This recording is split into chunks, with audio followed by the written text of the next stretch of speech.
మేము వాలంటీర్ వ్యవస్థ వద్దనుకున్నామని చెప్పేస్తారు. వాలంటీర్ వ్యవస్థ ఉండాలా లేదనేది ప్రభుత్వ పాలసీ కదా.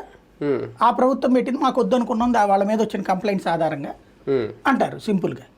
ఇక్కడ బేసిక్గా ఏంటంటే ధైర్యము తెగింపుకు మెచ్చుకోవాలి.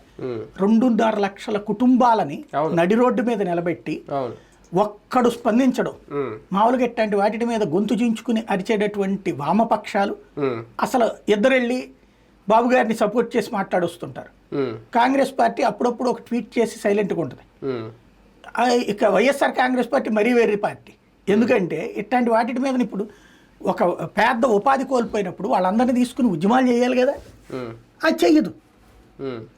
ఎందుకు మేము వాళ్ళందరినీ పెట్టుకున్న చివరి నిమిషంలో వాళ్ళు హ్యాండ్ ఇచ్చారు. 1,00,000 మంది మాకు రాజీనామా చేశారు కానీ 1,50,000 మంది చేయలేదు.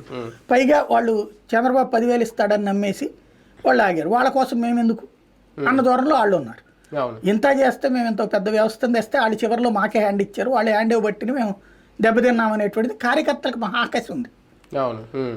కార్యకర్తలకి ఇంకా ఎక్కువ ఇస్తాననగానే వాళ్ళు అటుకి వెళ్ళిపోయారు అనేటటువంటి ఫీలింగ్ ఎక్కువ ఉంది కాబట్టి వాళ్ళు చేయట్లేదు. కానీ ఒకటి వీళ్ళకి ఇప్పుడు ఏదో ఒక ప్రైవేట్ రంగంలో ఉపాధి చూపించే ఆలోచన ప్రభుత్వం చేస్తుంది, అంటే గాలికి వదిలేయకుండా అని పాజిటివ్గా ఆలోచించుకుంటే అలా ఆలోచించుకోవాలి. ప్రజల నుంచి కూడా అంటే వాలంటీర్లు లేరు, లేదంటే వాలంటీర్లు అవసరం ఉంది, వాలంటీర్లు మాకు కావాలి అనే వ్యతిరేకత ఏమి రాకపోవడానికి కారణం ఏంటి? ప్రజలు ఎప్పుడన్నా రోడ్డు మీదకి వస్తారా ఇట్లాంటి ఇష్యూస్లో? ఓ పథకం నోటి దగ్గర